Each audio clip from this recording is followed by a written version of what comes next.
Today we'll guide you through the process of importing contacts on Gmail using your PC.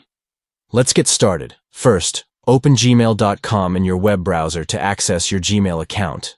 Next, locate the gear icon on the top bar of the Gmail interface and click on it to access settings. Within the settings menu, click on Open All Settings to explore additional options. Scroll down to the Account and Import section and find Import Mail and Contacts. Click on it to initiate the import process. You'll be prompted to sign into your other email account, enter your credentials, and click Continue to proceed. Confirm the email account you wish to import contacts from by clicking Continue once more. Follow the instructions provided in the pop-up window to complete the import process. Once finished, you can close the window. By following these steps, you can seamlessly import contacts from another email account into your Gmail account on your PC. Thank you for watching.